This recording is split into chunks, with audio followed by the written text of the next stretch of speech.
Hey, everybody, welcome back to the Passive Income Lawyer. Y'all know that I'm all about building your law firm so it's like a machine, right? That just can work and run without you. And on that note, there's a very small handful of experts that I think of as just super inspiring and knowing what to do to make that happen. And Moshe Amsel is absolutely on that list. So Moshe has an incredible background. By the way, if you're an attorney that has been in Facebook groups and maybe gone to a summit before for law firm owners, you probably know Moshe already. But Moshe is a really good friend of mine, has a background in both like numbers and finance, but also mindset, and has applied that to the business owner world.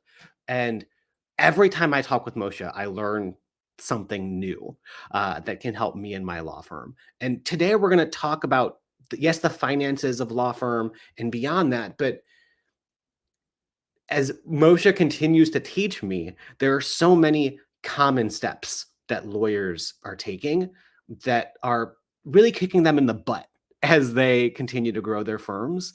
And because Moshe does high level coaching and consulting with law firm owners, he's able to see those mistakes kind of behind the curtain as they're being made and is on the cutting edge of how they can avoid that, how they can shift directions so they can move in better and better stages of growth with their law firm.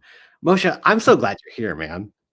Joey, it's really my pleasure. And I'm so glad that we put this together. And I love this thing you're doing that's like a live stream and then it becomes a podcast. I really like it. As a matter of fact, I was thinking for the Profit with Law podcast of doing, because I batch my interviews. So I do 6 Hmm. interviews a day, but I was thinking of doing one of them as a live stream so that once a month we're doing it live. Oh, cool. Yeah. So I love this. I love this idea. I love, the raw, like when you do it live, like, there's no editing, right? Like we're It's all here. a one take, baby. Do We're it. doing it live. Thursday, August 8th. It's 1 p.m. Eastern. It's you're on the West Coast. It's, I don't know, what is it, 11 o'clock your time? 10 o'clock. You're 10 o'clock. Mhm. So, good morning to you, Joey. Uh, Thanks, Moshe. but what's interesting is that even myself in a professional capacity have evolved with the clients I'm working with. When I first started working with law firm owners, I was coming from a world where you were encouraged to figure out marketing on your own. Mm. Like people were spending their time building their business trying to figure out how to run Facebook ads. And I realized very quickly teaching attorneys how to run Facebook ads is probably not a good use of their time. Mm. They're playing in the wrong lane, and I veered away from that. And it's just been I've kind of grown with my clients, so to speak, um, in this journey.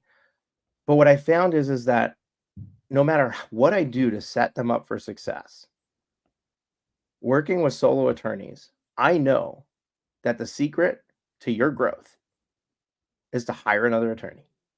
Mm.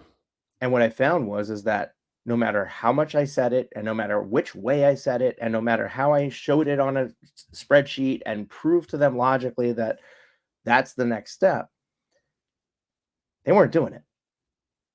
Yeah. They weren't hiring an attorney. And there's, I don't know, something like 50,000 solo attorneys in the United States. And of those 50,000, I imagine that probably 40,000 of them want to build something beyond themselves. So why is everyone struggling? Mm. Where's the missing piece of the puzzle? And that's really where I've been delving right now in, everything I'm talking publicly, like my opening address at the last Law Firm Growth Summit, was all about this concept of really changing how you view yourself as the owner of the firm. And it's not a new concept, by the way. So Michael Gerber and E-Myth, I mean, this is basically what his book is about, but I'm coming at it from a slightly different angle, but it's really the same thing. It's basically, if you're going to be the practitioner, you can't grow. Um, but it's really switching how you view yourself. Let's just talk about somebody starting a business, right? If you're not a doctor, lawyer, or accountant, Yeah. right? And you're starting a business. Let's say you're opening a 7-Eleven, you're buying a franchise. Or let's say you're starting a software company. What's the first thing that you know you need to do to open that business? You got to write a business plan and raise capital, because without the money, it's not going to happen. And Joey, did I lose you or did you just make me feel I'm stupid? here. I just Okay. shine the spotlight on you. But I I'm love this, I'm looking Moshe. at the camera, then looking down at my screen. I'm like, wait, he's gone.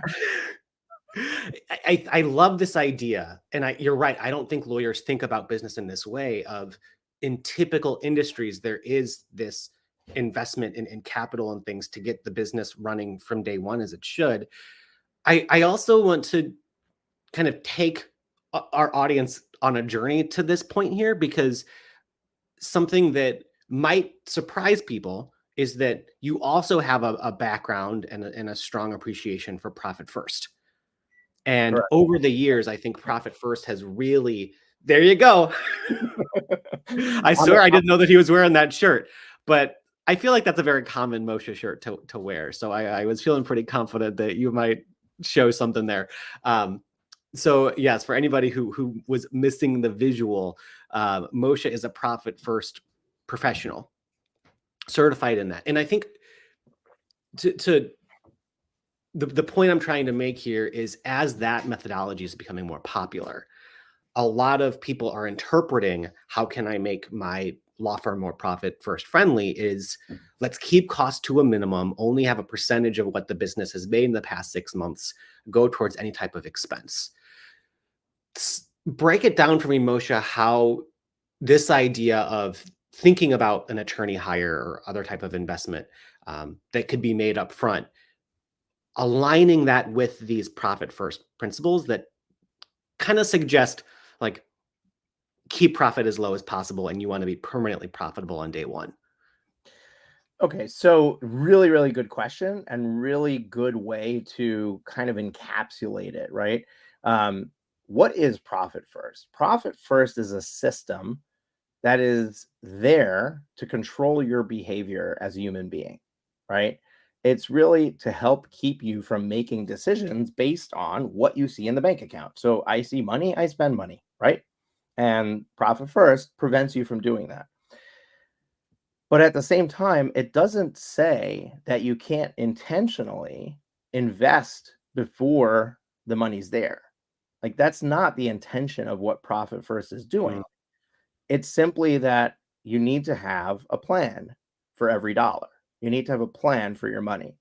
Now, whether you're coming up with capital by saving it over time, or getting it from savings from somewhere, or you're borrowing the money, or you're going to a friend or a family, you're taking on a partner, whatever. I mean, there's so many different structures to get capital.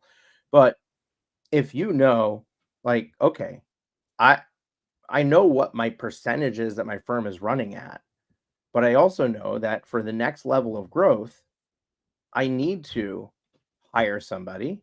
I need to spend more money on marketing, and I'm going to have a temporary dip in the profit, right? It's going to take away from that, but it's only going to take away from that operationally if I didn't plan for it. But if I plan for it and Mm. I have the money for it, that extra expense until it's cash flowing could come from that money that I put aside, right? So with profit first, like if you're already doing profit first and I need an infusion of capital for something, I'm Mm. either saving it, I'm borrowing it, or I'm getting it from family. You put that in an account, and that's going to pay the investment. That's going to pay the salary of the person you hired, the cost of the marketing that you're paying for, until it starts to take hold and produce results. And then you're just going to fold that into the business. I love So this. And let's just assume that most of the people that are watching this or listening to it, they maybe have had firms for a while. So it's not like they're doing some like day one calculations. They're like, okay, this is a good idea. Maybe I don't want to take from my personal accounts. I don't want to ask family and friends for money. So that loan idea sounds like a good option. I'm excited to get to like the calculations of how this can all work, but let's start here just in case that is a hang up for people. Can you talk about best practices around getting a loan, or like what you've learned, how you're helping your clients through that type of a journey? Sure, we could go down that path. Let me just say that no matter what your situation, most likely you can get access to capital. It's just a question of what it's going to cost you, right? There's Okay. somebody out there who's willing to lend you money. Now, if you have a good personal credit, like your credit score is 720 or above, and you've been in business for more than 2 years, and you're cash flowing revenue of 300 plus a year, you have a lot of options and a lot of fairly, what I would call fairly inexpensive options. For example, you can get an SBA Express loan.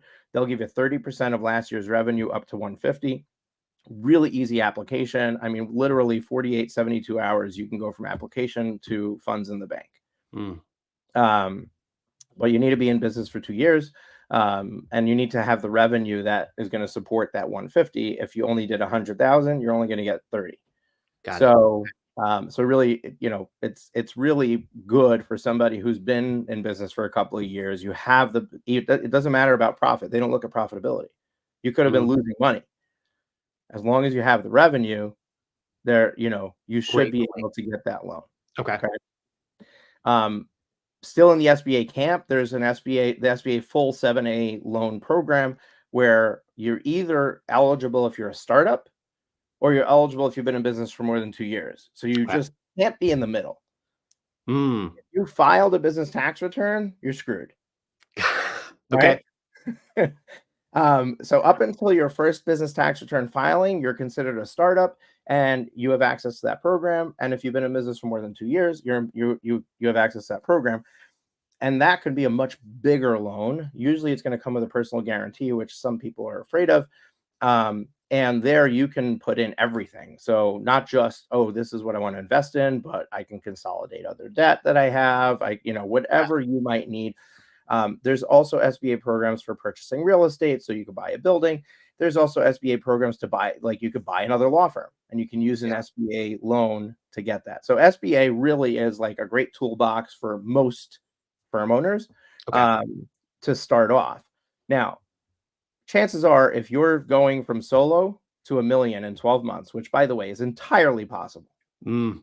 Okay. Love that energy. Yeah. So if you're going from solo to a million in 12 months, you're probably going to need 200 to 300,000 in the bank. 150 is not going to cut it. So what do we do about the rest? So you could go for the more extensive SBA loan. It takes a little bit of time. But then beyond that, there's still like the whole banking industry. There's, there's a gazillion Okay. 0% credit cards out there that you can have access to where you just, stack 3 or 4 of them and you've got $100,000, $200,000 right there. Now it's not going to pay your payroll.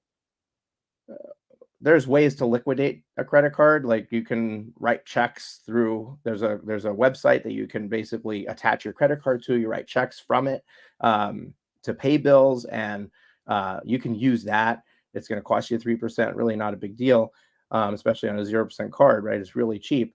Mm. There's also like companies that will do, like they will, I gotta put my thing on Do Not Disturb here. It's all good. They will do the liquidation for you and they'll wire you money, but that's a different topic. Business lines of credit, another great place. So like what I do with my clients is, you'll get money in the door with the SBA loan, then we'll put money on deposit at some banks, apply for a business line of credit. Why do you put money on deposit? You got to have a relationship with them. They got to believe that you have the capacity to repay money if they loan it to you. So you create that relationship, you open up a business line of credit, and now you've got money that you have access to, but you're not actually paying for. Okay. And then the last thing is third tier bottom feeder lenders. There's a whole slew of them, and they're anything from daily paybacks to weekly paybacks to monthly paybacks, and they're basically looking at your financials and they're basically buying your future receivables and you're paying it back. They charge a high rate of interest. Okay. Somewhere in the 30 to 50% is pretty normal for Wow. those. Okay. But if I made the case for you that if you borrowed $200,000 at 50% interest,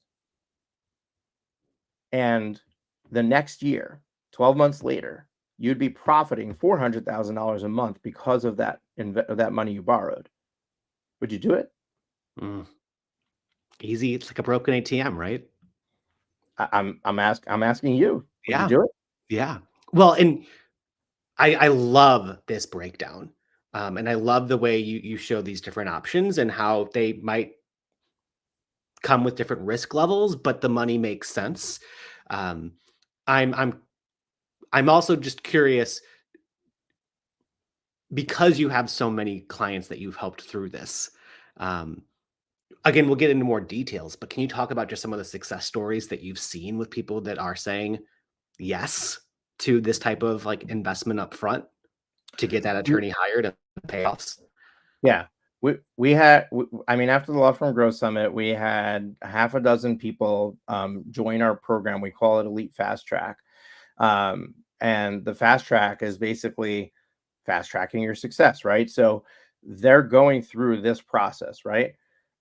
Two of those six within 30 days were fully funded and are executing on, like, they're in the process of hiring an attorney, they're in the process of scaling Amazing. up their marketing because they've got that cash in the bank. Awesome.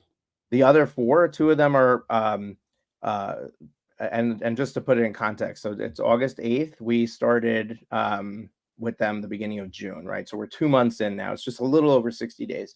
Um, Two of them are about to be fully funded. I mean, they've already got some of it done. They're Incredible. signing paperwork on the rest. I mean, they're ready, and they're already, because they're partially funded, they're already executing. Yeah.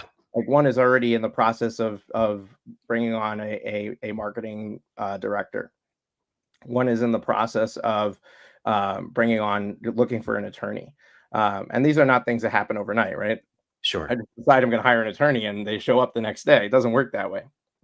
So you have to, but once you have the confidence that you can do it, it changes the game, right? Like, now, okay, now I'm ready. Now let's go. Okay. Uh, I have questions bubbling up, but the first one I want to ask is for people that you talk to or that are listening or watching to this, they're like, okay, this sounds great. Is the first step to seek one of these loans to figure out a way to get this cash influx, or is it to say I'm going to put out a job posting today because I know that it's going to take a while for me to meet that person that I want to hire? no, actually, step one is paint your canvas, right? So I've always been Mm, a believer in this from day one. When I started my elite program back in 2020, um, it always was based on, we always fly by the seat of our pants, right? Like, every single person who walks through the doors of my firm, pretty much 99% of them, of my coaching business, yeah. 99% of them, when they come in, they have zero plan of how they're going to get there, and the only litmus test they have about their success is what they've already done. Mm, And what that means is that you're just operating blind. Like, why do you want to work for 3 years, 5 years, 7 years, 10 years to then find out that your plan didn't work? yeah.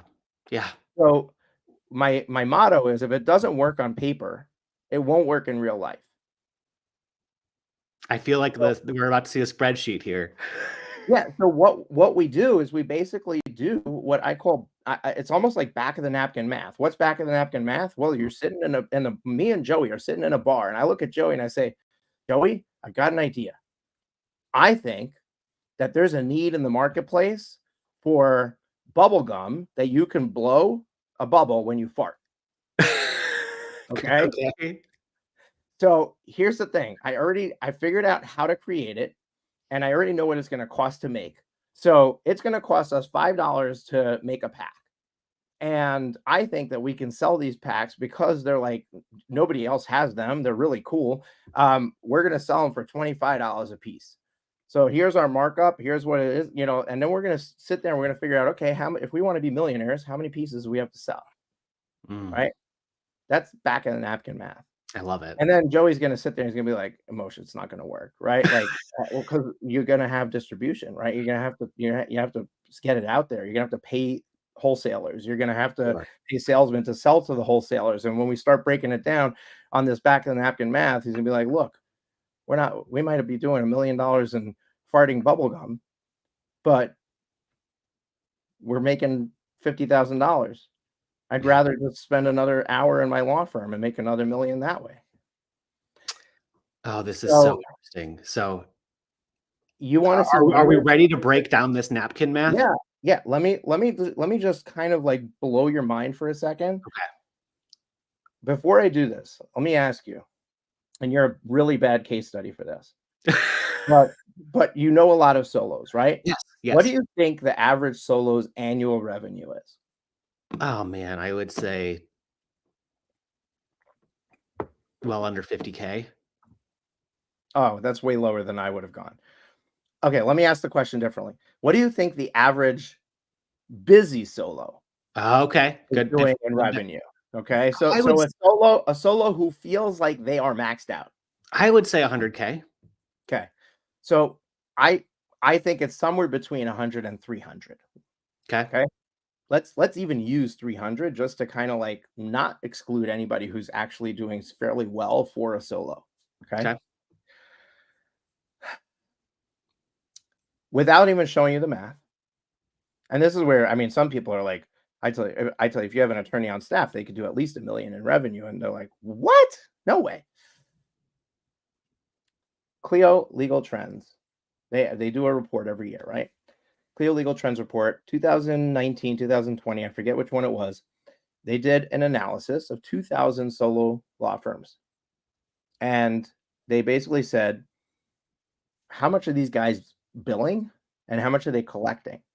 And the average solo law firm owner bills 2.1 hours a day and collects 1.9 hours a day. Mm, 1.8 hours a day, which means that they're losing some in collections. Either they're discounting invoices or they're sure. having clients failing to pay or whatever it is. If you had an attorney on staff and their only job was doing legal work that was billable, they came in at 9 o'clock, they left at 5 o'clock, and they're doing billable work. How many hours a day would they be billing? More than 2. Give me a number. It would be between 6 and 8, right? Like, 8. okay, they have Yeah, lunch, they have potty breaks, they waste some time at the water cooler, whatever it is. We lose 2 hours to just like nonsense. sure. 6 hours out of an 8-hour day should be very reasonable to expect an attorney on your staff who is fully supported, has all the things in place to make sure that they are only doing legal work, Yeah. should be billing 6 hours a day. How many times a solo's 2 hours a day is that, Joey? How many I mean, Yeah, that's six, 3 to six 4x. multiple of two, right? Yeah, that's 3 to Three, right? 4x. Thanks for 3x, keeping the math simple. It's still a challenge for me, but right? I appreciate it. 3x, right? So if you were making 300,000 and you hire an attorney who's working 3 times as much as you, that should be 900,000 in revenue, Mm, right? yeah, totally, totally, So and your capacity as yes, a law firm owner is 300,000. That's it. You I cannot do more. I love the napkin math here. And Moshe, I'm going to ask a question. Feel free to answer it now or say, let's circle back to it. But I also know that you're a huge fan of not doing hourly rates. Yep. So that also tweaks That's the the math here, best right? math. That's the best math to show you first. Okay. I'll show you that math. That math, it's gonna knock your socks off. Okay. Okay. Awesome. All right. Let me. I'm gonna share my screen. Great. Let me know if you can see it. Great. I can see it. Okay. I have a blank Excel spreadsheet on my screen. I'm going to speak verbally what I'm doing for those listening on an audio podcast down the road. But for everyone else, you should be seeing an Excel spreadsheet right now. Okay. Let's say, Joey, give me an hourly rate for a estate planning attorney. Oh my goodness. I don't know. Is 150? Oh my gosh. Okay. I know I'm not going to be helpful with giving you numbers people here. who come into my world are billing between 250 and 350, and Okay. I would push them to go beyond to bill more than that. But let's say 350 an hour. Okay. If your hourly And what type of like level of a hire is this? Okay, let's just say this is let's just say this is the solo owner, right? So you've been in business for 5 Okay. years, Okay. you've I been thought we were whatever, thinking you're like billing junior 350 associates an or hour, something. right? Okay. So the solo, we said, bills 2.1 hours a day, right? Let's just say how many days is that, right? And we're gonna do 5 days times, and I'm just gonna go 52 weeks. I'm gonna go like, wow, he or she is working every day, 52 weeks a year. Is 260. I'm sorry, it's 5 days, 52. I'm going to do, this is hours, not days, hours. I'm just going to do times. No, I'm sorry. This is days. I'm going to do the math on the next screen. Okay. So how many billable hours? We take 260 days times 2.1 hours. They have 546 billable hours. What's their revenue? 546 times 350, right? 191,000.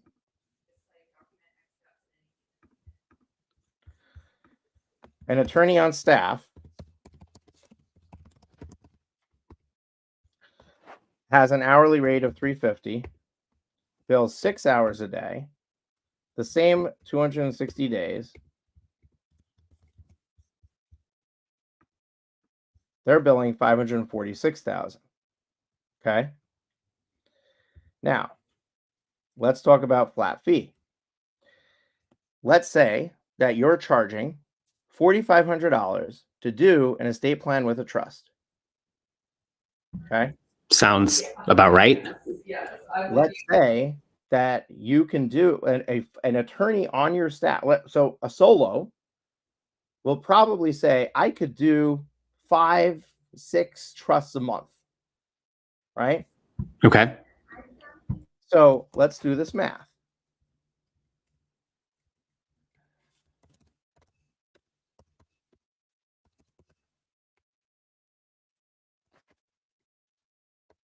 Six of them, an attorney on staff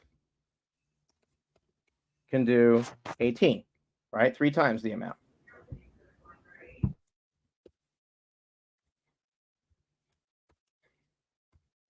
This is monthly.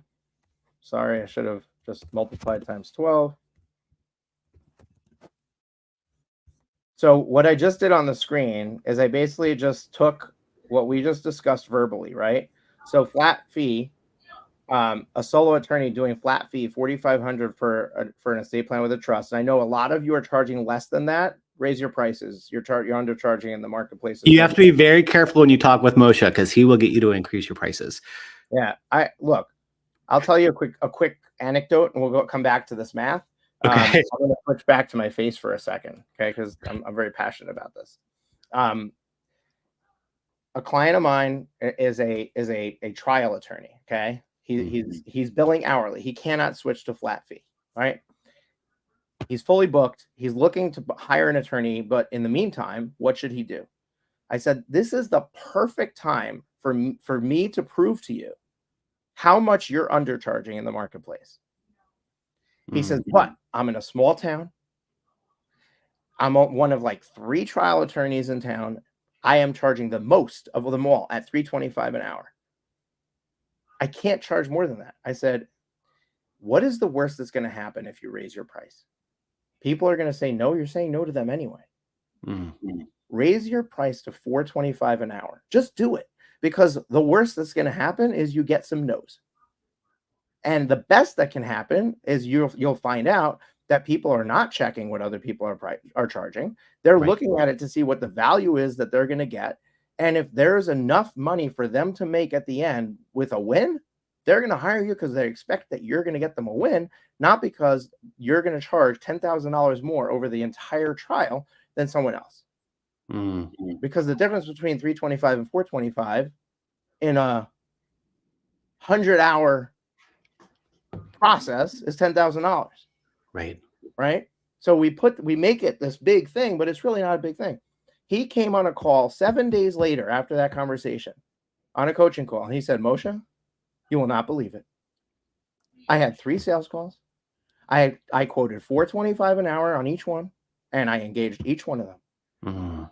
And I said, great, raise it to $525. Because you got to figure out what the conversion rate is. Yeah. End is. Yeah. Until you're getting a significant volume of no's, you haven't overpriced yourself. Yeah. So I know anecdotally from working in the community and knowing what people are charging in different parts of the country, and what the bottom line is that people are charging for a trust up to $10,000. I've never met anybody who charged $10,000 itself. I've met a $99.99. Wow. Okay. But if you position yourself correctly and you understand the value you're providing for your client, you could charge easily the $4,500 I'm using as an example. So I'm going to go back to my screen. Okay, great. A solo attorney doing the same amount of work as the 2.1 hours a day that they were doing at $350 an hour, going a flat fee, is now getting $324 instead of $191. $324,000 for the year instead of $191. What are they doing differently? All they did is they finally realized that if I don't tie it to my time and instead I make it a team effort, it's not all relying on me. Yeah. I can unlock more value out of this engagement. Right?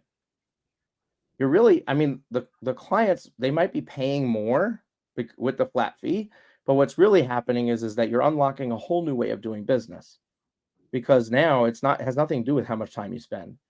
All of a sudden, you're highly motivated to spend as little time as possible in this estate plan, which is why this 972 that you're seeing on the screen, which is the low end of what I would expect a full-time attorney on your staff to be producing, because ultimately, if we start to really look at how much time they should be spending in, and this is specifically for estate planning attorneys, every practice area is different, but specifically for estate plans, the initial consult with the client and the signing and the review of the paperwork that the paralegal prepared, at most, should be 3 hours. If we do the math, let's just do it on screen. You have 6 hours a day, you have 5 days a week, and let's just call it 46 weeks a year, right? Yep. That's how many hours you have. If you spend 3 hours on an estate plan, you should be able to do 460 estate plans in a year. Divide that by 12. Whoops. Is 38 estate plans a month. We said 18. There's a lot of capability that you have when you go flat fee to figure out how to get this done better. That will unlock a tremendous amount of value. What does this actually mean? 460 estate plans at $4,500. One attorney could possibly be doing $2 million in revenue for your firm. Wow. This is insane, Moshe. And it leads to another question that I'm sure you get asked about, because you already talked about a potential marketing expense. For people who see this and it's like, great, where am I going to find the work to fill up this time? How am I going to be attracting the leads that turn into clients that turns into this much work? Oh, okay. So you're asking basically, okay, if I'm currently serving 6 clients a month, how do I get to 18 clients a month? Yeah. Okay. So that's a really good question. And I feel like you purposely are leading me into the next tab on this spreadsheet. Okay. Great. And I know my face, I didn't put my face up there, but let me just fix the view here. And I'm going to go away from the spreadsheet for a second. Let's go back to my face. Okay. I think this is really, really, really important to talk about the mindset, because we didn't finish that thought. Yeah. And that's going to really answer the question you just asked. When you started your law firm, You, Joey, and anybody else who's watching, you started it thinking, I'm an attorney. I'm going to open shop. I'm going to find clients, and it won't take me more than 3 or 4 clients a month to get more revenue in the door than I'm earning in a paycheck right now in my firm. Yeah. And I think that I could do it better. I would like my own hours. I would like to not report to somebody else. I would like to whatever. I would like to treat people better, whatever. There's a lot of motivators around that. But Yes. ultimately, everybody who goes and opens a firm looks at what they're producing at their own firm where they're working and says, unless you're starting straight out of law school, and they say, okay, I could do this with very few clients. But you don't realize the cost of doing business, the cost of acquiring a client, and you don't realize that the revenue you bring in is not actually what you take home. And Right. you figure that out pretty quick, right? But then starts the struggle because you entered into this operation thinking that you are the answer. So you're trying to always answer the problem with you. Right. I need more money, so I'm going to work harder. I'm going to find more clients. I am going to do all of these things. And what Yeah. ends up happening is first of all, you get into the hills and valleys because you go out there, you market, you get some clients. Now you're serving them. You don't have time to market and sell. So you're serving those clients, and now you're wrapping up those engagements. You're like, wait a second, I don't have clients waiting in the wings. I better start marketing and selling again, right? Right. So you've got 2 months of money coming in, 2 months of nothing. 2 months of money come in, 2 months of nothing. And that's basically the cycle, the vicious cycle, until you establish a name. Maybe you've got some Google business, profile stuff happening. You created a website, you started posting some blogs on it, it starts getting some traction. You start having a natural transition of, the phone ringing. A lot of firm owners don't even know what's causing their phone to ring, but you're like, Yeah. okay, so now I'm not doing zero in those 2 down months, but it's all on you. Right. And if I, a non-attorney, were to fly out to Arizona, form a professional LLC, and call it a law firm, and open up shop, what would be the first thing I did? Joey? What would you do? I would hire an Website? attorney. Well, you would. I How, mean, how could I open a law firm without an attorney? I was gonna say, I was gonna say, can you even start a law firm without?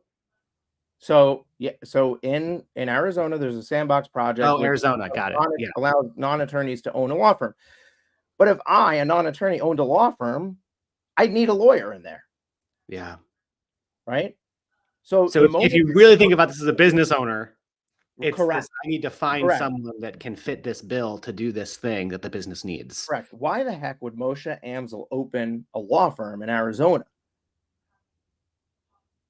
Because I'm a businessman, and Yeah. I see that the legal market is a really good place to make money.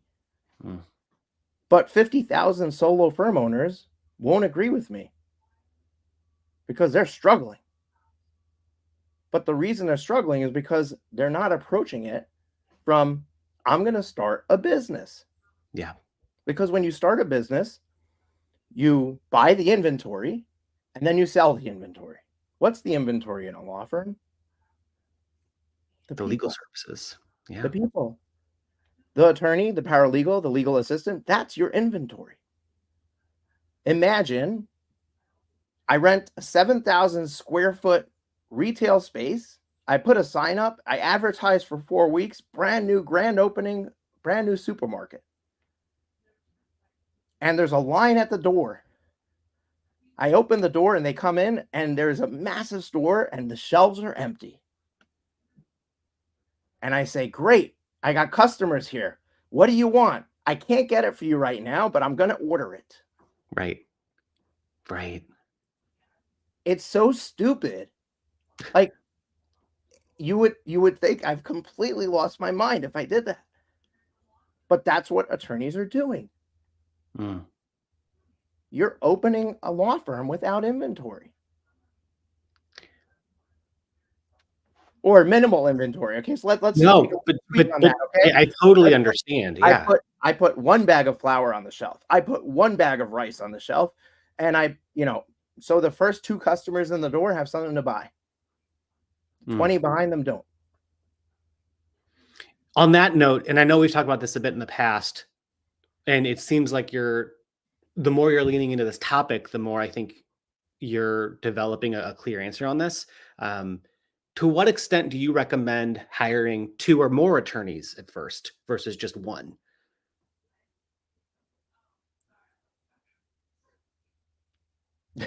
That's a really good question. I don't know that I would recommend hiring 2 attorneys at once. Okay. And I will I mean, look, it depends on what you have in the bank. Yeah. There's no reason not to, but if they're in the same practice area, there's no reason to rush the second attorney unless you're looking for an attorney and you find 2 rock stars. True. And to the point that I've heard you make before, if you hire an attorney and for whatever reason it doesn't work out, it's not like you have to pay them their full salary up front. You can cut that Correct. cost, realize it's a bad hire, and keep Correct. your losses short moving forward with someone else. Yeah, I have to show you the numbers on the screen to really bring that point home. But that's also another good point is a lot of firm owners are like stuck in this, like if I'm going to hire an attorney, I'm making like $120,000 a year commitment, but I'm barely paying myself that. How could I even think that I'm going to commit that to somebody else? But you're thinking that you're paying them for 12 months. The reality is that if you don't go for a new attorney straight out of school, but instead you go for somebody with 5 years of experience in your practice area. So they come in, file their I-9 and they get logins to your system. Maybe they spend 2 weeks learning your tech Sure. and then they go and serve clients. So you're basically fronting 2 weeks of pay and then they're producing revenue for you. Now, if they're covering their salary, if they're, like they should be no more than 20% of the revenue that they're creating. So we have to get them to 5x the cost that they have. But that means that we only need 1/5 of the success to Yeah. cover their salary, and we're not needing to front anything, which is Okay. that's why I love making the plan on paper, because when I work with my clients and we make this plan, we project out the assumptions. Like, how long is it going to take me to hire an attorney? How long is it going to take this marketing plan to achieve success? And we start to project out the clients coming in the door. We start to project out the cash flow, and we use a tool for that. We're not doing it on paper. We're not doing it in our heads. We have a piece of software we use for that, and we plan out what our negative cash flow is going to be. Yeah. And that's how we figure out how much money we need in the bank. And I don't assume everybody's going to have success in every step of the way. So we always go for 25 to 50% more than we need. So Mm, usually to get you to 1 million in 12 months, we probably just need 100,000 in the bank, but we're going to go for 250, I see. right? Okay. Because what if you hire an attorney and they don't work out for some reason, but it takes 90 days to find that out. Right. So it took you 90 days to find them, 90 days to find out that they weren't a good fit, and now you're starting over again, another Right. 90 days, right? So it could be that this great plan doesn't actually come to fruition until 12 months later because you had to go through a bad hire to get to a good hire. Now, we support our clients in a way that we're trying to prevent that from happening, but it happens. And Sure. it was a good hire and they got hit by a bus, or their mother got sick and they moved back to where they grew up and they're not there anymore. Like, so Right. many things can happen that's out of your control, has nothing to do with your skills of hiring, or even if you spent money on a recruiter to have somebody professionally hire them for you, right? Like, you checked all the boxes, you did all the things right, things can still go wrong. We have to plan for that. Yeah. But in the grand scheme of things, the point is that we think of an annual expense as the thing we need to take on, when, yeah, we're taking that on, but it's going to create a result earlier than that. Yeah. And that's where I think the conversation, the real question that you asked me is, well, how do I get from 6 to 18 clients? Yeah. Right? We're going to go back to the spreadsheet, all right? Awesome. So what I want you to try on is to think about the version of your firm when it's already having the success, right? That's Let's just paint the picture. What does a $1 million revenue firm look like? Revenue of $1 million. I have to have dollar you got to signs. see the commas, right? Yeah, it's very hard with zeros to just see. Oh, did I Yes. put too many? Is it okay? Revenue of $1 million. Let's just talk about staff for a second. Attorney. I'm going to say 120. We can argue in certain areas it would be 150. Sure. I'm just going to format everything correctly here. Hang on. You need an attorney. I'm going to build the basics. Paralegal. Let's call it 70,000. And legal assistant, which I'm going to argue should be an international VA. And since I'm on with Joey, they cost you $1,000 a month, $2,500 to get them. So let's say in the first year, that's 15,000. Great. Good answer. Okay. Attorney, paralegal, legal assistant. Let's just say 2 legal assistants. Okay. Because we're producing this volume of work for $1 million. We're doing 18 estate plans a month. And I'm using estate planning as an example, by the way, but this works every practice area. I will not take arguments that it does not work for your practice area because it's different. It works for every practice area. Business is business. And if it doesn't work on paper, then you're in the wrong line of business. Okay. All right. Attorney, paralegal, 2 legal assistants. Now, let's talk about what else do I need. Let's assume I don't know anything about marketing, right? I want to hire a marketing manager, marketing director, whatever you want to call them, head of marketing. I'm going to put marketing manager. Let's say somebody like that gets 85,000. Can I stop you real quick and pause on this? Mm-hmm.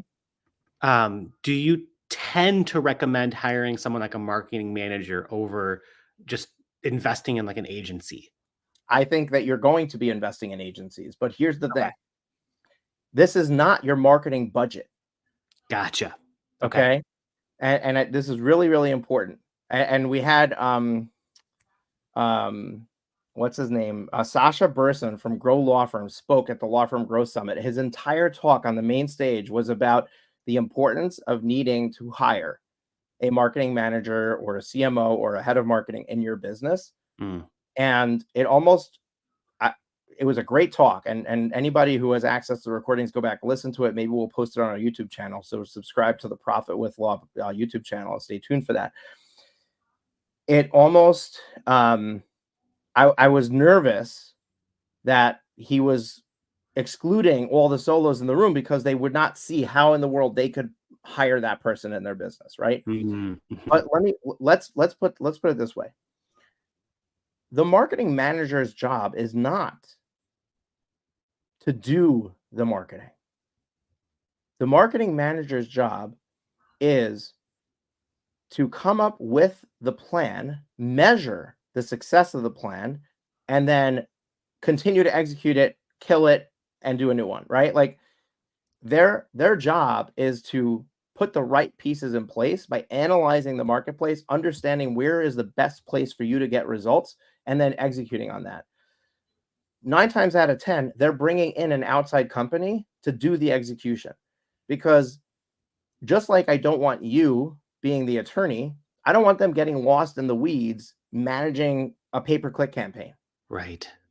I want them to figure out that pay-per-click is the best place for us to put our money, find the best pay-per-click provider for us, engage them, and then measure the results and make sure it's working. And then go on and do the next, add the next thing and add the next thing. So their job is almost vendor management as much as it is marketing management. That's really well said. Okay. So I'm putting this in because I actually just had a client that I worked through this exercise with, and I was like, most times I put this in, I don't put the marketing manager in there, but I make an assumption that people have a level of awareness around marketing that I do, which a lot of attorneys don't. Well, and even if they do, how much more valuable would it be to have someone solely focus on that stuff? And I also wanted to pause there because I think there might be someone listening that's like, as great as this is, maybe I've learned this lesson the hard way. Maybe I've already gotten to a point where I do now have attorneys on staff that are helping. I see this marketing opportunity in terms of investing in capital and then making certain hires as like the second chapter of staying very profitable. Is that a question? It was a statement and then asking if you agree. I'm not really sure I understood the statement, so that's why I asked. Meaning for anybody that might have already gotten to a point where they have the attorneys that they need to maybe hit these numbers. It's no longer just the solo themselves doing the legal work. They can apply this same type of approach to investing in capital to pay for marketing type of help. Yes. Okay. So I'm encapsulating all of this as, solo can go from solo to $1 million in 12 months. And here's Yes. how. But we work with 7, 8, $10 million firms in a fractional CFO capacity. They don't have the same challenge. They've Right. got attorneys on staff, but at the same time, they might have a different challenge, right? Like they're trying to operate profitably and they've got an $8-10 million business and they got a 10% profit margin. Now, Yep. we're not coming in and cutting costs. We're coming in and trying to figure out where the leaky bucket is. Right. So they're not afraid to spend money. And here, case in point, I came into a fractional CFO client. I came into their firm in December. They were at 10%. They were less than 10% profit margin. In the quarter, they were 11% for the year. In the Q1 2024, we got them to a 22% profit margin. Okay. How did I do that? I identified, first of all, that he was spending like 30% of his revenue in marketing, which was an insane amount, right? Like marketing should be between 5 and 10%, depending on the practice area. So PI, it's going to be higher. Okay. Like practice area specific, it changes. But that's a general good rule of thumb, because if we look at profit first has, your profit is at that level of your multi-millions, your profit is 15%, your owner's pay is 5% or 10%, so you're at 25%. Then you have 15% for taxes, that's 40. There's only 60% left. So if your OpEx is 60% and 20% is your attorneys and 20% is your support staff, you only have 20% left. You still got rent, still got insurance, overhead, like all that overhead, and then you're trying to do marketing. How much of that 20% is going to marketing? So between 5 and 10% is healthy. A growing firm early on, 15% is perfectly fine and acceptable because you're figuring it out. Like you have time to fine tune it later. But this client was at 30%. I dove in with the marketing guy. I was like, we got to figure out where the problem is. We found they were spending something like $35,000 a month on Google PPC. Of all the 6 campaigns they were running, only one of them had a return on ad spend. I'm going to throw some terminology and numbers out, and we don't have time to dive into them, so maybe some other time. But their ROAS, which should be 5x at a minimum, their best performing campaign was 3.2, and everything else was underneath 2, between 1 and 2. Okay, which means that for every dollar they were spending, they were bringing in $1.50, $1.75 in revenue. Now, marketers have marketing math, and they're like, "Oh, I'll do that all day long because it's an ATM machine." But the reality is that you have the cost to produce the work. Right. And to that point, I just want to clarify, when you say 5 to 10, maybe 15%, is that just overall marketing costs or ad costs specifically? Overall marketing costs. Okay. Yeah.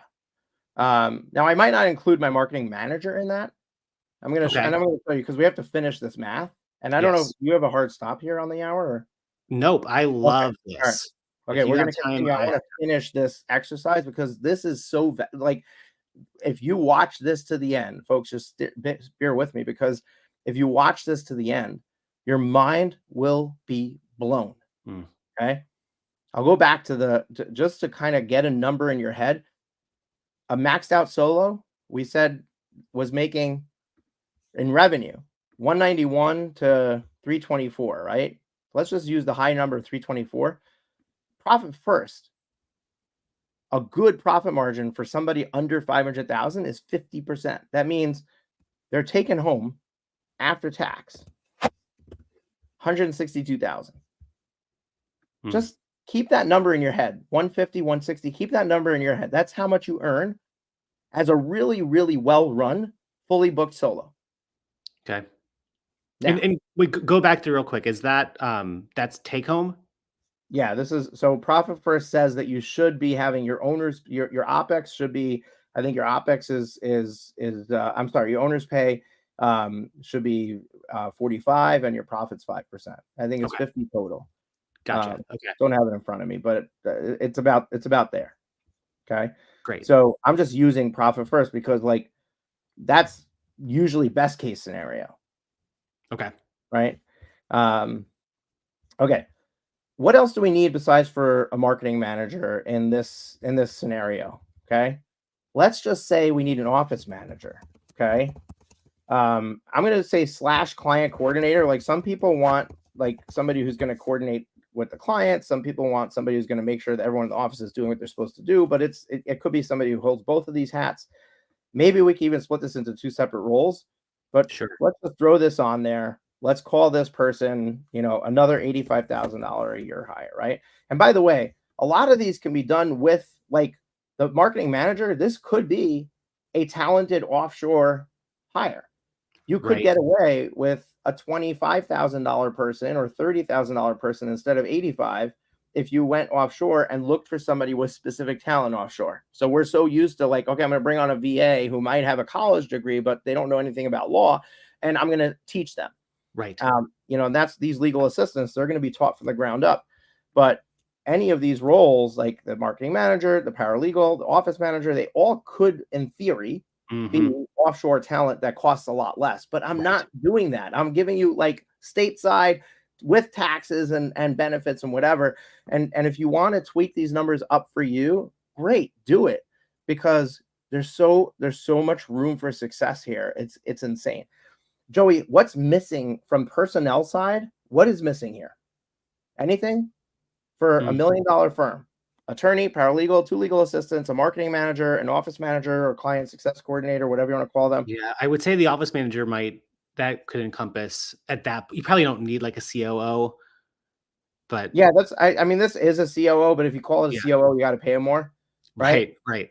So let's just call him an office manager, and then maybe COO when you have another layer of management in there.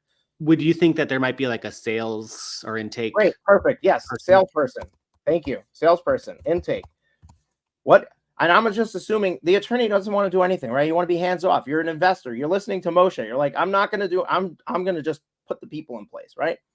Now, obviously, there's a step into this. Like you're going to wear multiple hats as you build this, but you could build this very quickly. I'm just going to assume the salesperson's getting 10% of your revenue. Okay. So this is our total. And I like that breakdown too, because that also assumes like if there's multiple people doing it, that they get just a combined 10%, right? 10% of that based on their efforts.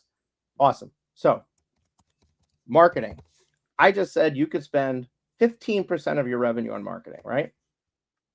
When you're early on.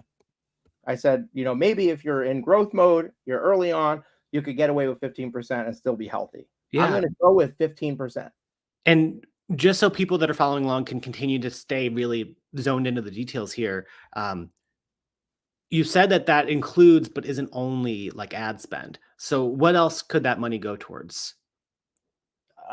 I mean, if you're sponsoring events in your community, if you're sponsoring a scholarship, if you're hosting a networking thing, if you're collaborating. I mean, this is an estate planning attorney. So if you're collaborating with financial professionals to create a luncheon that's going to bring both of your clients together for an information session, that'll come out of this budget. Okay. Right. Great. Like everything that you might spend to get leads in the door, except for the salary of the marketing manager, is encapsulated in this marketing spend. Okay. All right. So just for those, I forgot that we have audio. So I'm just going to run through it real quick. We have revenue of $1 million. We have an attorney at 120, paralegal of 70, 2 legal assistants of 15 each, marketing manager 85, office manager 85, salesperson 100, total payroll 490,000. Okay. Marketing 10%, sorry, 15% of revenue. So it's 150,000 for marketing. And now I'm just going to put overhead. Okay. Now overhead is going to include your rent, your insurance, your anything else. Okay. Yeah. And I'm just going to call overhead 10% of your revenue. We can break this down. Most people are not going to spend this on overhead. Okay? Sure. But I'm just putting it in there because I want you to see that I'm leaving room. Like, I'm not trying to like fudge numbers here to make this look better than it really is. Okay. Yeah. What's your before profit take home or your before taxes profit on this scenario? 260,000, which is 26% of $1 million. Okay. Now that leaves lots of room for improvement because I believe that you should operate between 35 and 40%. And the reason this is lower is because we built this up with a marketing manager and a salesperson, and I gave you 10% for overhead, and I gave you 15% for marketing. Like if we actually tone this down a drop, made it 10% for marketing, like it should be, decreased overhead down to 5%, all of a sudden that profit number goes up to 36%. Take out your salesperson or whatever. So you just see that you can tweak these. Once you have this on paper, you can tweak the plan to create the result you want, and just say, okay, I thought that I was going to hire this person, but I actually see that I need to wait because I want to stick to this level of profitability. But the point I'm going to make is, how much money were you making as a solo? What was it? 120K? 160, right? Yeah. How much money are you making as with a firm doing $1 million, where you fully loaded all the staff you need to actually take you from $1 million to $4 million, right? Because you've got your marketing manager is more than sufficient to get you to 10 million. Your salesperson is enough to get you to 3-4 million. Your office manager is enough, right? Like, so some of the people we put in place are not going to need to be hired again to do the rinse and repeat. Yeah. So if we just said, hey, what does the next version of our firm look like, where we're doing 2 million, another zero in there, 2 million in revenue, we're only going to add another attorney, another paralegal, and 2 more legal assistants. And we're going to double up on our marketing, right? So, and I actually say we're going to get better at our marketing. We don't need 15%. So we're going to get away with 20% on marketing, right? So what's going to end up happening is, I should have done, let me do this. I'm multiplying these. So what I'm doing is I'm creating an alternate scenario. So I only added the people. I'm just multiplying times 2 so that we have a separate calculation here. And that's 1. So basically we still have our same marketing manager. Actually, our salesperson is getting commission, right? Well, commission is a bad word. We're not going to call it commission, but we're paying for sales. We're paying 10%. Right. Okay. So now, and our overhead is still, I'm gonna make our overhead still 10%, which is why did that come out wrong? Which it's not, right? Right. It's going to be less, but I don't know what I just did. Oh, I know why. Okay. So now, without, the same assumptions, just duplicating the efforts and not adding these additional positions, it's actually just these 2. We automatically jump up to 29%. We're making 590,000. But here's the point. The point is that in order to build $1 million business, you don't hire these people or make this spend on marketing after you hit $1 million. Right. That's the path to $1 million. Right. If you want to generate $1 million in revenue, you have to be spending at a rate of $150,000 a year Yeah, this is Multiply, about divide that by 12. That's $12,500 a month. So if you're wondering, like, how am I going to go from 6 to 18 clients? Well, you're going to go from 3,000 to 12,000 and spend. mm, Now, where am I going to spend that? I'm so confused. Yeah, hire a marketing manager. right. Let them figure it out for you. Now, here's the crazy thing. Let's say all of these expenses, I'm going to add a line in here. The total expenses of all these people, which I'm not going to hire them all at the same time, right? And the overhead and the marketing, right? 740,000 is how much I'm spending when I'm at $1 million in revenue. And by the Mm, way, again, these numbers are inflated because I included everything. Like, right. I actually would build this so that you're getting a 40% profit margin. I would tone it back a little bit, but even in this scenario, which really looks out, I mean, it looks great, right? I'm going to divide this by 12. That's $61,000 a month. Even if I was to hire all these people and execute on all of this on day one, right? Like, let's say I was able to just turn it on, Yep. but it's going to take me 90 days to start having that phone ring consistently and another 90 days to see the, the positive cash flow, let's say, which it's not going to take that long. But let's say it did. I only need to borrow this times 6 months. I only need $370,000 in the bank Mm, to create this entire scenario, which is that's not how it's done. Right? You're going to step into it. Some of these hires are going to go first, second, third, depending on your firm. Everybody's different. So I'm not going to come here and start telling you that this is how it's executed. But I have one client who she's got plenty of capacity. She's got the funding in place. She can be the legal staff.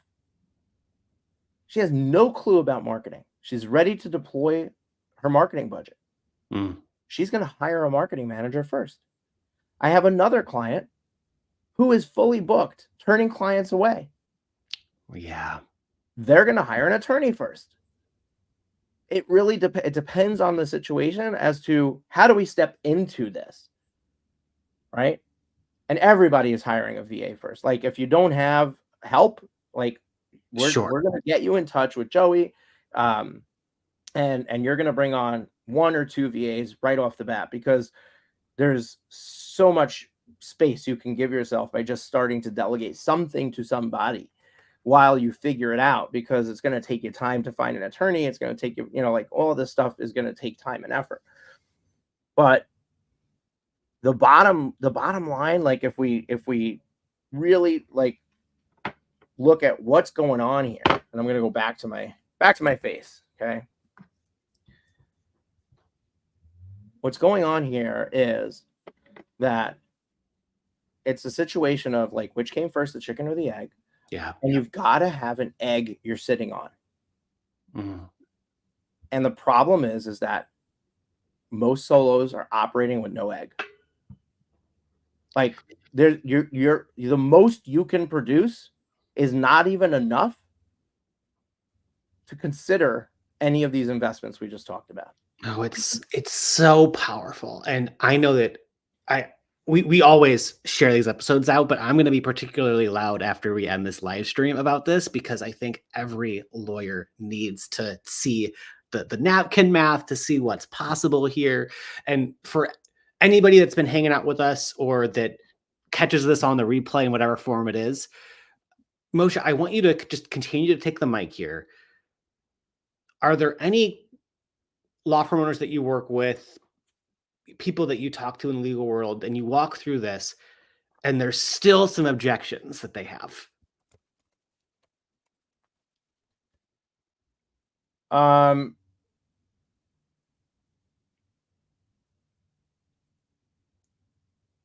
Not if they're willing to borrow the money, right? Okay. Like That's once let's end on that note, because I feel like, and I can speak to this. I mean, um, I don't think I'm alone in being a lawyer that was able to get to a certain place in the business without taking on any loans. And There might be others where there is a family or a marriage type of setup where there are concerns about what taking a loan could look like. Is would you say that the concern is I'm hesitant to get a loan, period, or I just don't know what that world looks like or what the next steps would be? Look, there's all kinds of reasons why somebody would be risk averse. Yeah. And when we're on a call with an attorney who we showed this to, and the light bulb is on, and they're seeing that, like, not only is this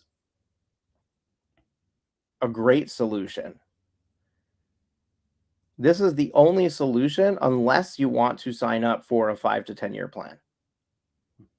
Like, if you go to any successful solo and ask them, how long did it take you to get to $1 million in revenue?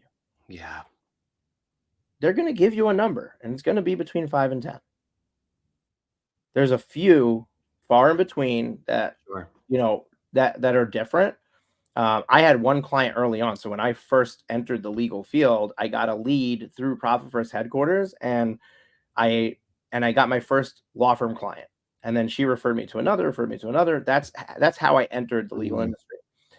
I had 5 clients early on, and this was just accounting. Like, they were Profit First clients. Like, they were coming to me because they either needed accounting work or they needed help with implementing Profit First. 4 of the 5 were literally transferring personal funds to cover payroll, cover rent. The 5th one went from 83,000 to $1 million in 1 year. And she didn't borrow money to get there, but what she did have was she had a very unique niche that she was serving, and there was nobody else doing it, and there was nowhere else for some people to turn, and there was people waiting for a solution. Yeah. So, and one more caveat: the actual work that they were doing to solve the problem for the clients did not involve any attorney time at all. So she didn't have a capacity problem. Right.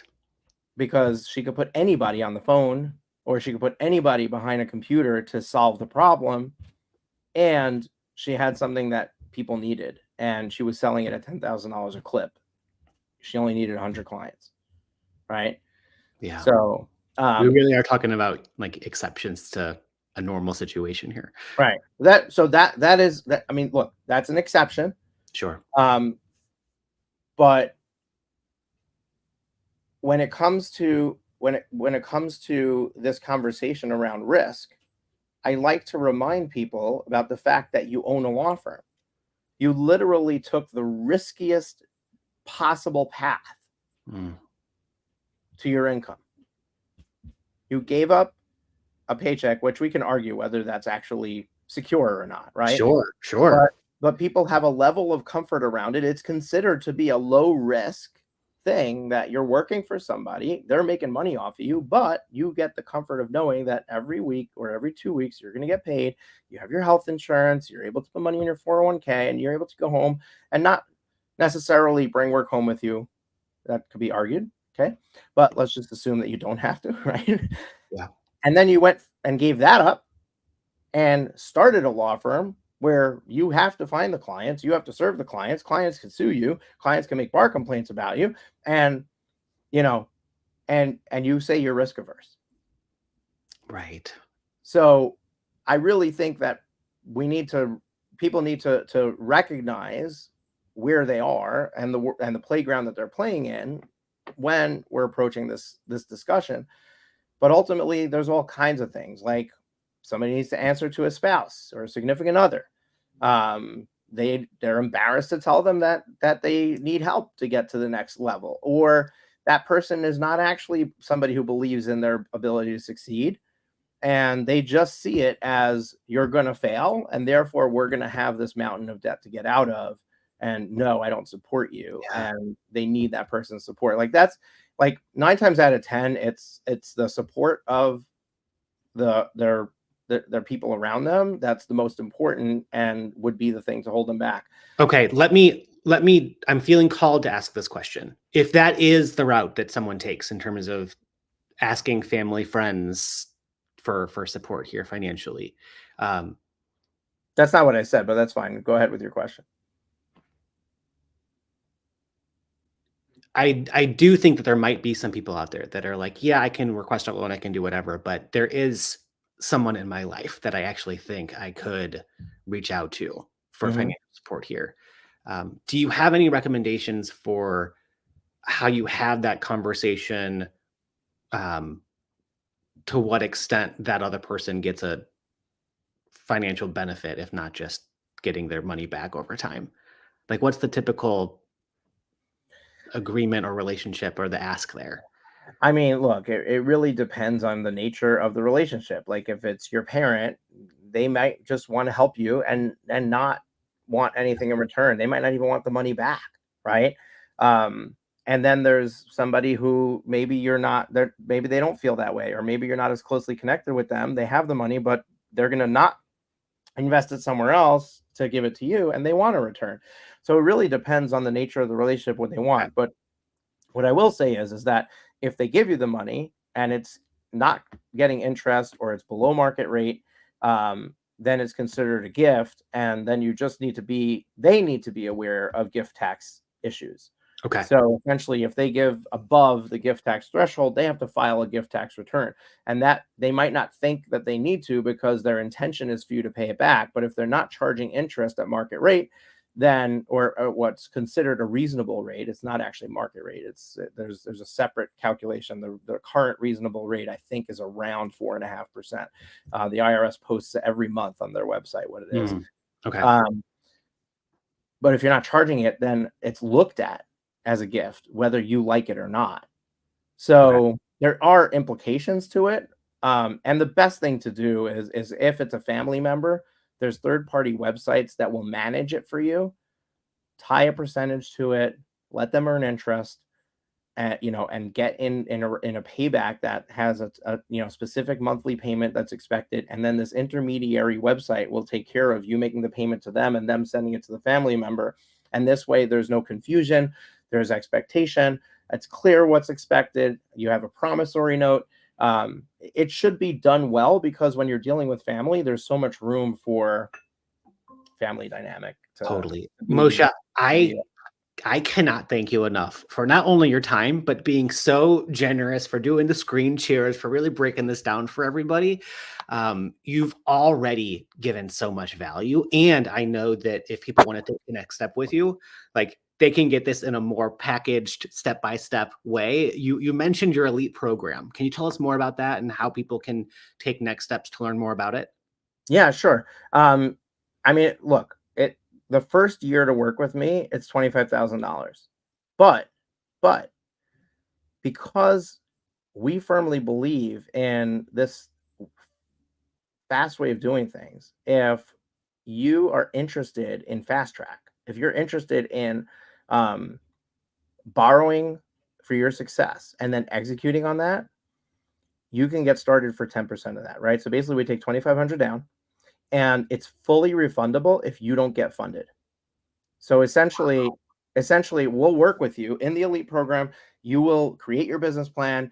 We will help you walk through the process of getting the cash lined up. And if you don't get the cash and at that juncture you say, I don't want to continue in elite because I didn't get the cash, we will refund the $2,500 back to you, no questions asked.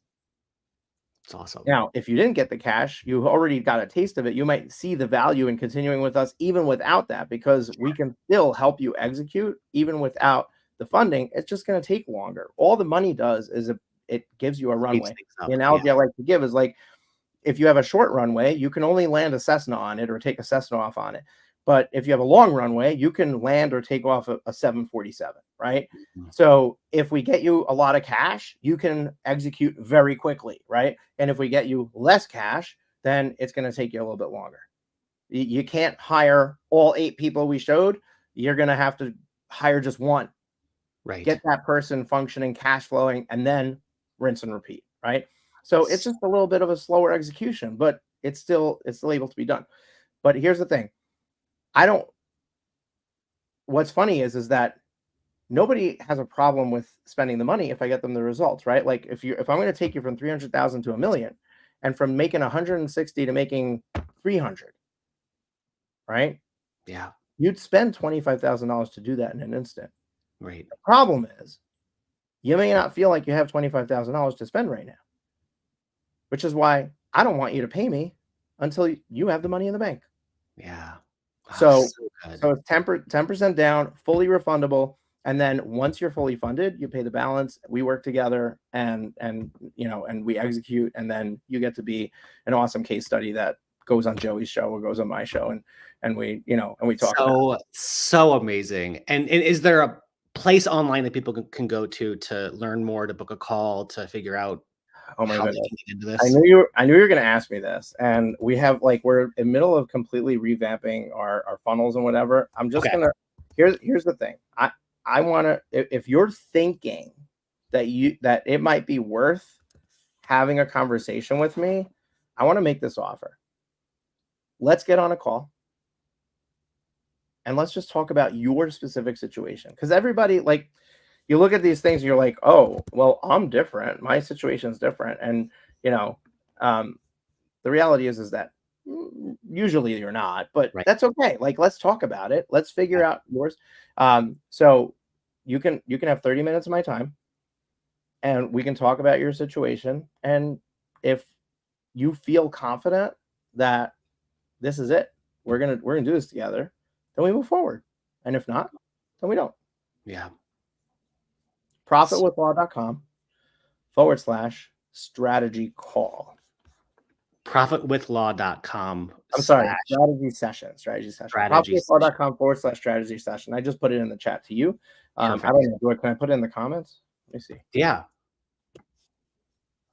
Put it in there. Perfect. Awesome. And I'll drop in here as well, just in case I maybe am tied to certain places that we're live streaming that you're I not. think my comment posted on my live streams, which is YouTube and LinkedIn right now, because it only let me do two. I'm sorry, YouTube and Facebook, and yours went out to yours, to your Awesome. Facebook page. Fantastic. Moshe, you are such a freaking gift in general and to the law firm space. I'm so glad that our worlds have collided and stayed in touch and as close as we are. You are absolutely my go-to guy in terms of how a law firm can speed this up. And I am just getting chills right now because I know how many lawyers are struggling at a stage that you can help them with. And maybe they're very green to this area and they're making certain issues and struggles for the first time, or they've been stuck in that year 1 to 10 grind that we've been talking about, right? And whether you're hearing about this and you're like, oh, I want to fast forward through all of that, like just hook me up with Moshe, or whether you're in the thick of that long, tough time and you just want to shortcut out of that into that easier law firm setup where you're growing and you're really using cash to solve the company's problems in your time, right? Yeah. The fact that this is a free call is just insane. Yeah.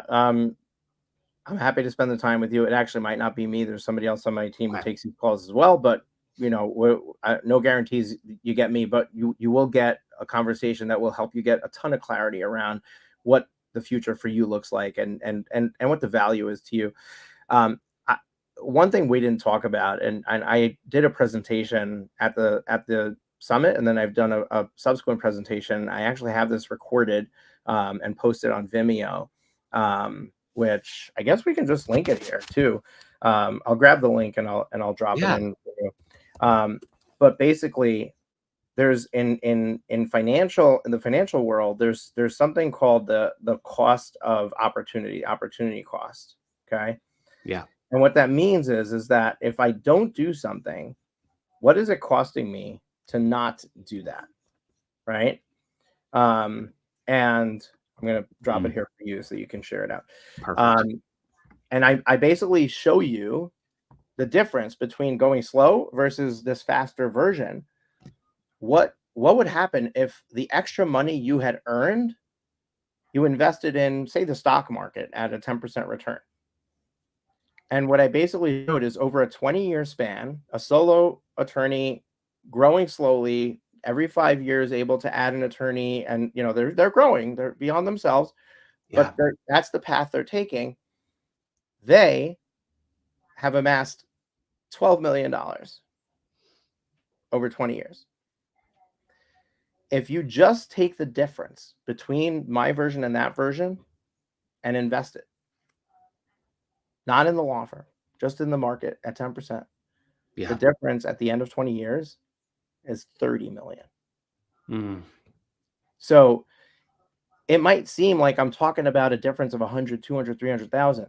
But when you start realizing that when you change your mindset to an investor, and you start making decisions from the future, the next step of your firm, and making decisions from that place, and understanding that you need to deploy capital in order to create future cash flow, right? When you start to try that on and see it work, and then you do it again, and you do it again, what's going to end up happening is that you're going to create a much bigger result for yourself than if you were doing it the other way. So there's a lot more at stake than just the next 12 months. And that's a good place for, at least for me, for us to leave it. So good. So good. Moshe, again, thank you for your time, man. I could talk to you for hours, but this is a good stopping time. Everybody, we'll come back next week for the Passive Income Lawyer show. I am just so excited to add this entire, man, I feel like I want to say masterclass to our library of episodes now. Again, thank you, Moshe. You're just the best, man.